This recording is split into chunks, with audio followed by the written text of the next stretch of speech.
Well, believe it or not, the class is actually winding down. We'll have one more class next week. And I talked to some of the students, and what we're going to do next week is going to be fun with you, okay?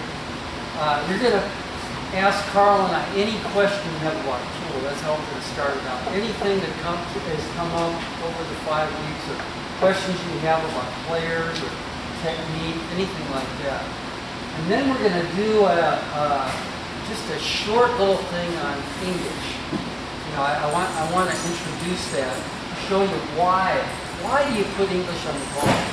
And I just want to explain that real quick. I don't consider it English if you hit a stun in the middle, a high follow, or a draw. English is when you go to the left hemisphere or the right hemisphere of the ball. That's considered English, because then you're putting spin and deflection, okay? And that's why it's so complicated and causes a lot of people so many problems. If you haven't got the handout yet, go ahead and pick one up. I've been playing pool for many, many years, and one of the things I've noticed, and tell me what you think, there are more whiners in pocket billiards than any other sport. Now, what do I mean by that? Complainers. There's always some outside force that causes you to miss. It's never your fault. It's never my fault. They distracted me. Something wrong. They sharp. That's huge, Ben. Yeah. That's why today's quote is very simple, and it's from Nike. And I consider it very profound. Just do it.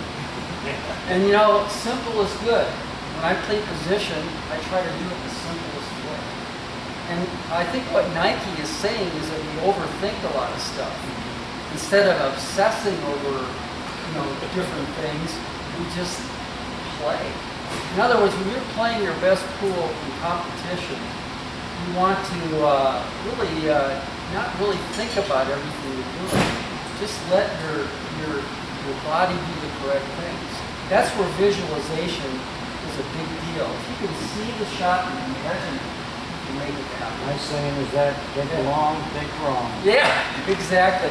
And those of you that have played tournaments of league are going to notice some people take forever to shoot. Oh yeah. And you know what? The percentage of them making the balls when they take that long, not very good. Okay. Today I want to cover combinations, banks, and kicks. Just a couple of things to go over that I want to review from last class that I think will help you a lot. Now, if you see the one ball where it is right now, I'm going to go ahead and put the cue ball here. Now, you remember last week we learned exactly what the tangent line is. Can somebody come over and show me, if I make the one in here, where the tangent line would be? Anybody?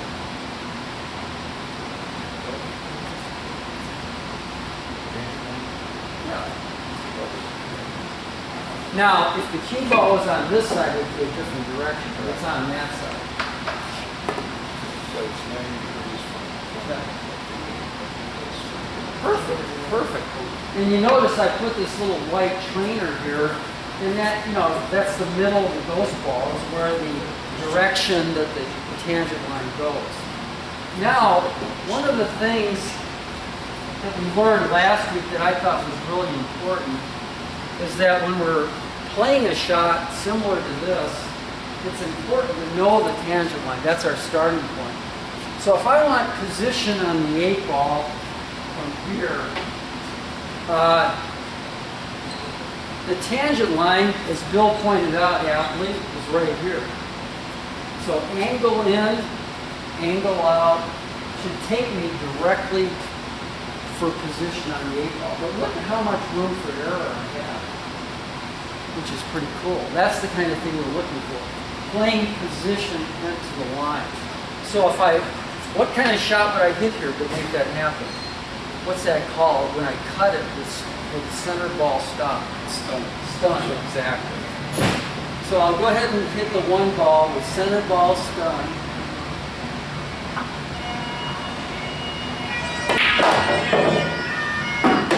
And you notice the 8 ball, I hit it a little hard, but I'm here now. Anywhere in this position I would be fine.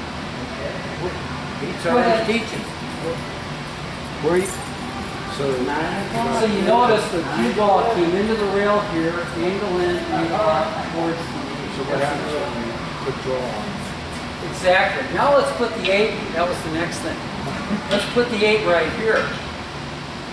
Now, is the stun shot the correct shot? Well, depends on Well, the you- speed. Well, if I hit a stun, I would come here and here to there, and I'd be crossing the line, wouldn't it? So actually the best shot here would be simple draw, because I want the tangent line not there. I want it to bring it back to this side, so it goes 1, 2 rails toward the 8. So on this one, you would just hit a little draw.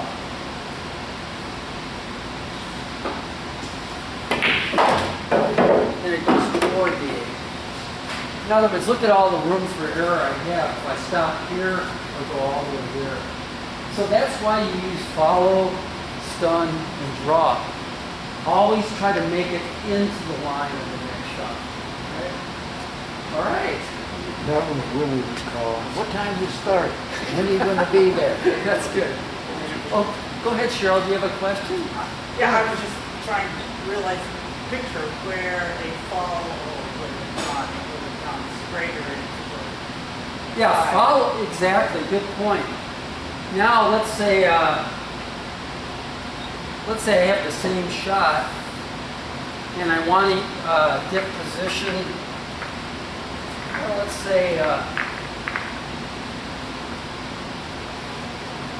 on the 8 here or something like that. Now, I wouldn't want stun or draw. All I would need to do here is hit a high ball because I want to beat the tangent to this side and then roll towards the line of the 8 in the corner pocket. So it would be a simple shot of just hitting a high ball like this. And then it rolls towards the 8. So those are 3 examples of high, stun, low. Okay?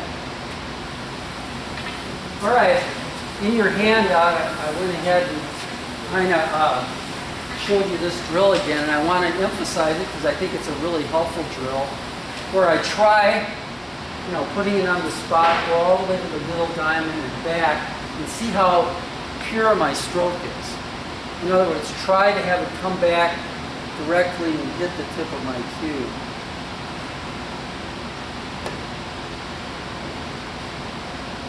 Not that great.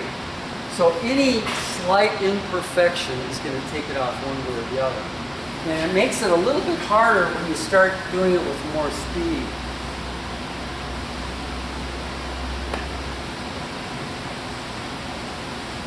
That was better. Anyway, that's a good drill to work on.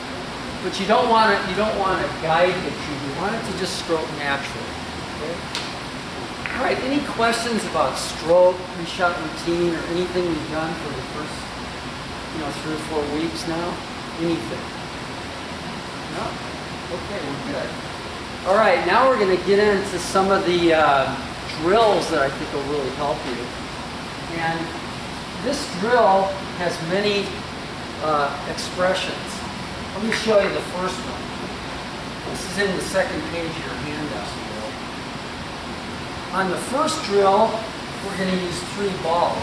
But keep in mind that this drill, you can use 5, or you can use 10, or you can use 15 balls. And it gets progressively hard the more balls you use. And the name of the drill is called the L drill. Now the first way would be to make the 2 ball and then take ball in hand. Well, I'll just go ahead and do it real quick. I'll just hit a stop shot on the 2. Then I'll take ball in hand again in the center, and I'll practice two good cut shots. Okay? That's the first way you can do it. The second way is you can start on one end like this, and you want to go from the 8 to the 15 to the 13. So I wanted to put it in a position where I can get position on the 15 to get to the 13. So I'm going to hit it just with a center ball, like that. And I wanted to get to this side of the 15. And then I go like this, like that, and then shoot the 13. Now the third way is a little bit harder, where I have to make them in rotation now. This is all explained in your handout. So I'll go from the 4 to the 9 to the 13. Now if I want to get positioned on the 9 to get to the 13, I'll just hit a little draw shot like this. So I have an angle on the 9, and then I make the 9 like this, like that, and then I have a nice shot at the 13. But the one thing I wanted to point out for the more advanced players is that this L drill can get very complex and difficult. Let's say we have 5 balls, about like this. Now you can do the ball in hand thing if you want, but probably a better way is go from the 4 to the 3 to the 10 to the 8 to the 15. And eventually what you want to do is play them in rotation. 3, 4, 8, 10, 15. So it gives you a lot of challenges to work on to control the cue ball, which is so critical. But let me just show you how this works if I make them in a row like this. So I'll play the 4, but I want to get an angle on the 3, like that. Now I want to play the 3 and get an angle on the 10, like that. Now if I hit a high ball, I can come out here and get an angle on the 8, or I could stun it around like this and get 3. We've got several possibilities. But the neat thing about this really different practice is everything you can work on so far. So I'll hit a high ball here. Come out like that. Now here's a chance to use the bridge in a draw shot. So on this shot, again, hold the bridge down with your left hand. Keep your arm parallel with the cloth. And I'm going to get a nice little draw shot. Like that. And then make the 15. So you get the idea. But anyway, you're welcome to practice that drill today. All right. Now, what's the difference between a kick and a bang? Anybody tell me? Kick's where you go to the rail and back to the object ball. Bank is where you get the object ball into the rail. Exactly. Now let's set up a typical shot that comes up. We'll say you're shooting the 8 ball.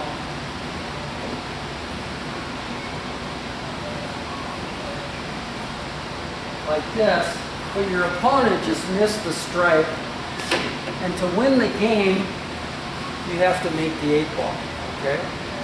Now, I'm going to give you a very simple system that's actually bisects the angle that will allow you to make these kicks every single time. I guarantee you'll make these kicks if you follow the system.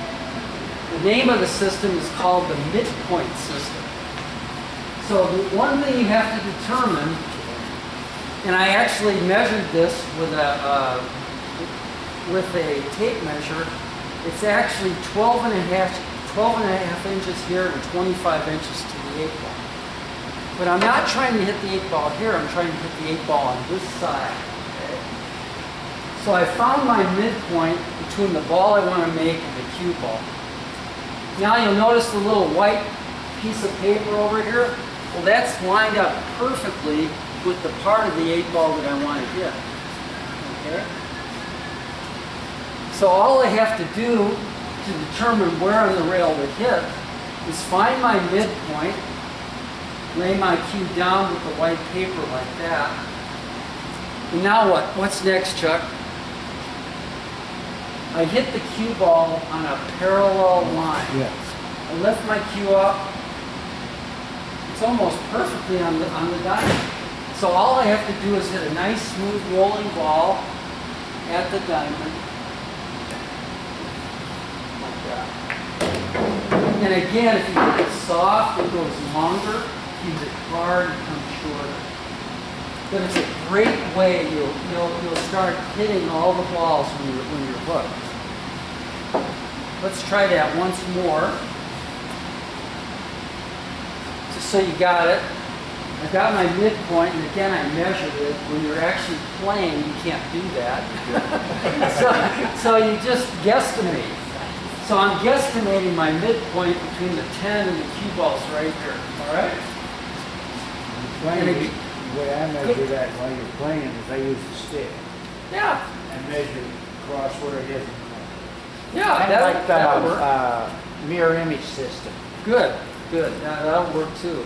And again, once you have that, you don't really need to use your cue to lay down. You just see where the 10 balls lined up. Where in the 10 do you want to hit? That's right where the paper is. So I find my midpoint and I just see the line here. Now actually what I'm doing is geometric. I'm bisecting the angle. Lift it, cue up, parallel line. It's almost perfectly right at that time to take me into the 10. Now you're asking, well, what happens if the ball is somewhere else? All right, now we're gonna, what if the 3 ball's there? Guess what? We do it the exact same way. Exact same way. We find the midpoint between the cue ball and the 3. And I'm guesstimating it's right there. Does that look about right? Take my cue like this, parallel line. It's a little bit left. How did you determine this point? It's always where you want to hit the ball at the other rail. Okay. That's it. Just straight across the ball you want to hit. Okay. Does it matter that Yep. when you say that, you're going to hit it here, not here? Well, the center of the ball is right there. That's where I want to hit. And actually, I want to go right there would be more, a little left side of the paper. All right?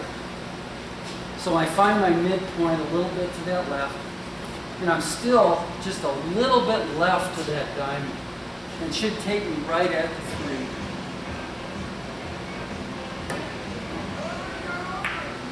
And you'll always hit the ball, which is really cool. Any questions about that? It's kind of fun. You know, to know when you're playing that you can hit the ball when you're hooked. And that's the usual terminology that people use. They love to hook you in pool. They sit there and smile and think, ah, look what he's Look got at that now. safety I got on you. You know what I mean? All right, banking. All right. I know we're going through this kind of fast, but you know, when we break up into groups, you know, I'll answer anything that comes up that you want to know. All right, let's say that we'll use the side pocket because I think the side pocket looks pretty good. Now, the only 2 things you have to know when you're banking, and we're going to use the same system. It's called the midpoint banking system. And this is the ball I want to make, and this is the pocket I want to go into. So all I have to do is find the midpoint between the center of this pocket and the 13th. So I'm going to guesstimate about right here, okay? Now, would you take that white thing and put it over here now? Right in the center of the pocket. All right. Now, to know where to hit the rail, I'm simply going to take my cue and go to the center of this pocket, which is right across, like this. Lift my cue up and find the parallel line. So that's about where I need to hit it, okay? In order to make it in the side pocket. So it's kind of a geometric way to calculate it. Now, the one thing about banking I want you to remember, it's an art, because there's so many variables. The speed, the clock, and everything. If I hit this hard, I'm going to come up way short. If I hit it easy, it'll go long. Because the ball is rolling into the rail, and it goes longer when you hit it easy. If you hit it hard, it sinks into the rail and comes back short. So that's pretty important. But let me go ahead and hit that spot. I'm just going to hit a nice smooth rolling ball, not overhit it. Hey Willie, good to see you. Willie's my good luck charm. I'm going to make it this time. Center point. Just do it. Yeah, I like that. you go. All right.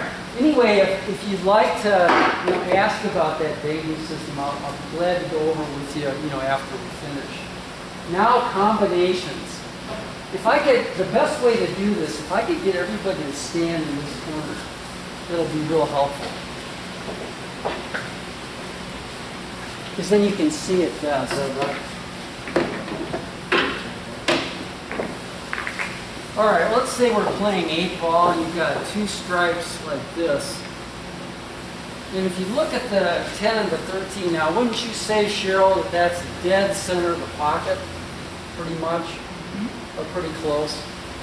Now, a lot of people get up to these shots and they think to themselves, well, I can't miss this. But you know what? You can easily.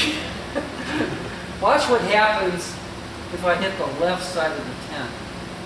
You'll be amazed what might happen. If I hit the left side of the 10, how much did I miss that by? Like 3 or 4 inches? Yep. All right. Now I got the same shot. Now this time I'm going to hit the right side. Now watch where the 13 goes. And keep in mind that these are frozen. Missed that too. Okay. Now let me explain what's happening so you know, because there's a kind of a physics involved here. When I hit the left side, the 10, like a gear, turned from left to right, which threw the 13 ball to the right. When I hit this side, the 10 turned right to left, which threw the 13 that way. But you know what? This is good news, though, because look what happens if they're not lined up. All right, you'll notice this shot, the 10 and the 13 are aimed way to the left, aren't they? All right, which side of the 10 do I need to hit now to make the 13? Exactly. And what's going to actually happen is the 10 will turn left to right and throw the 13 to the right. Now, how far left of the pocket is that, Cheryl, would you say? Oh, about 3 inches. That's a lot of space, isn't it? But watch what the 13 does.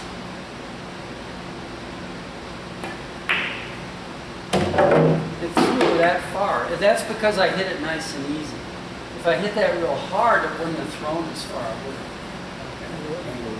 Yeah. And guess what? Distance is a factor. Let's say I've got a lot of room. Here's one from a long distance. You'll notice that the 9, 10 are aimed now about 5 or 6 inches to the left of the pocket. Since I have longer distance to go, it'll actually throw further because you have more space to the pocket. But, if you want to. But the 10 ball, I'd say is 5 inches to the left of the pocket.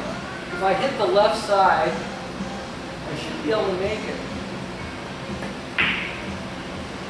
Not quite far enough. I should have hit the 10, 9 a little bit more on the left side. Let's try that one more time.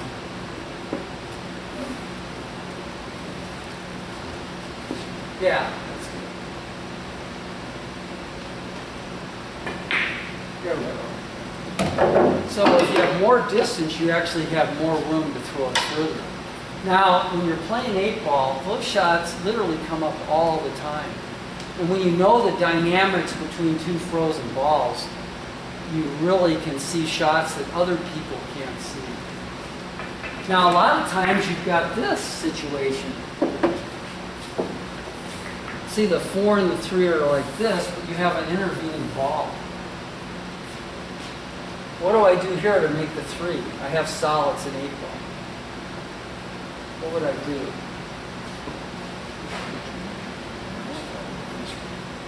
Yeah, I hit the 1 into this side of the 4, which will throw the 3 that way. So on this shot, all I have to do is hit it straight to the left side of the 4. Like that. And see, you can make all kinds of shots that way. What happens if I have a bunch of balls lined up? Let's say this one's to that side. and I'm here. Is there any way to make the one ball in this case? Yes. Well, I'm not trying to fool you or anything, but there is no way to make the one in there. I'll tell you why. Because if I hit the 3, the 2's going to hit this side of the 4, which will throw it that way. But if it was like this, now can I make the 1? And the answer is yes. Because if I hit the 3 into the 2, it'll hit this side of the 4 and throw the 2 to the left. So it's always the third ball that dictates where this ball will go when you have 2 balls frozen. So on this shot, you'll be surprised. It's got a long way to throw, but I think it'll still go. Not quite. That was too far to throw. Let's get one about like this.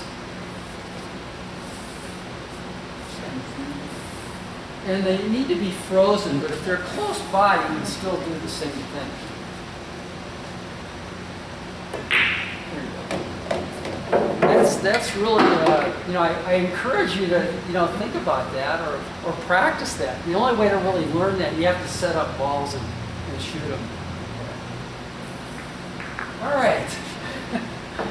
We'll have fun with that later, I'm sure. And by the way, next week when we have our tournament, they'll be coaching. Carl and I'll, if you raise your hand, we'll, assist you maybe in, what shot to shoot and that kind of thing. All right, next week, the game we're going to play is called Short Rack 8-Ball. And I just want to show you how that game is played. Same exact rules. Should we play BCA or APA? What should you I would go APA with your... All right. Then help me along. All right, the only way... Because you got amateur players. All right, instead of using 7 stripes and 7 solids, we're going to use 4 stripes and 4 solids. So we're actually going to rack it just like 9-ball. And the reason why we're playing short rack is I want you to have as much opportunity to play each other. We'll try to do a round robin, but I don't think we'll have enough time to play everybody. But as many as we can. And all you got to do is put the 8 in the middle. That's really all you got to do. And maybe separate the stripes and solids. Now on the break, I guess in APA rules, the 8-ball on the break wins. So if you make the 8 on the break, it's a winner.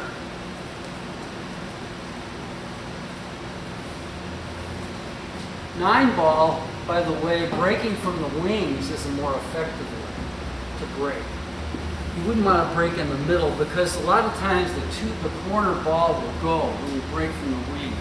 Like from this side, the 2 might go, on that side, the 13 might go. You want to hit the 1 or the 3? I'm going to hit the 1. And if we were playing full rack, you're right. We would want to hit the second ball, but this is just short rack.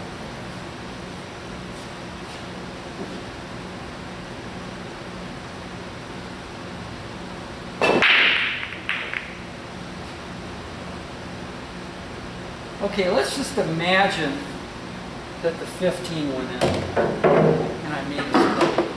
Now, in APA rules, guess what? You're locked into stripes. All right? But what happens if the 2-ball went also? It's still It's still open. That's how that works. And if you make 2 of one and 1 of the other, it's still open. Yeah, I couldn't. They have weird rules in APA. If you scratch on the break, then it's up in the kitchen. Exactly. On APA, on BC, it's ball in hand. Anyway. A lot of us aren't used to this, but in APA rules, like Bill just said, if you scratch on the break, your opponent gets ball in hand in the kitchen only. In BCA rules, it's anywhere on the table.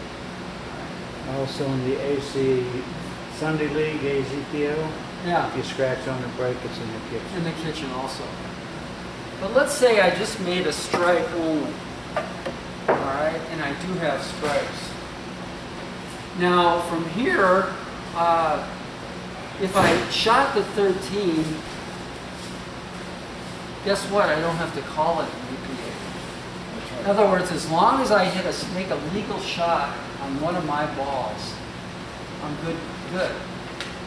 If it goes in any pocket, it counts. And Willie hates that. I know. I can tell he's shaking his head. But let's say I was trying to make it in the side, but I don't cut it enough, and I do that. Well, guess what? An APA, that counts. All right? So I'm still at the table. You actually got shape. Yeah, I do that shape. All right, now, one thing I did want to point out, once I have stripes, I have to make a legal shot on the stripe. Otherwise, my opponent gets ball in hand anywhere on the table. So if I had this position, and I'm trying to hit the stripe, and I do this, I get the 8 first, ball in hand anywhere. Also, if I hit a solid first, ball in hand anywhere. And I know this is a lot, but we'll help you out, next week. But let's say the table I just broke and everything is open. Let's say all the balls are still on the table and this comes up. When the table is open, I can actually use the stripe to make a solid. Yeah, on your first shot. But that's the only time, but you can never use the 8 ball. It's to make never an 8 ball. All right. Anyway, Willie, have you ever played APA? Never? I tried to get him to try, he won't do it. Oh, okay. All right. The thing is, APA, I play it, Bill plays it. Hi, Logan. Yeah, Even though if you make a ball, you keep shooting, you still try to make your balls like you would on PCA. I call all my shots. Right. I do get lucky every now and then, but Yeah. the good players are going to do that. Beginners are going to take what they can get. That's pretty much it. The other thing I wanted to say, once all the balls are down and you're shooting the 8, and we're not going to require this, but they do require it today. You got to mark the pocket. Next week we're going to jettison that rule, because we're all gentle men and gentle women here. Yeah, exactly. Yeah. Exactly.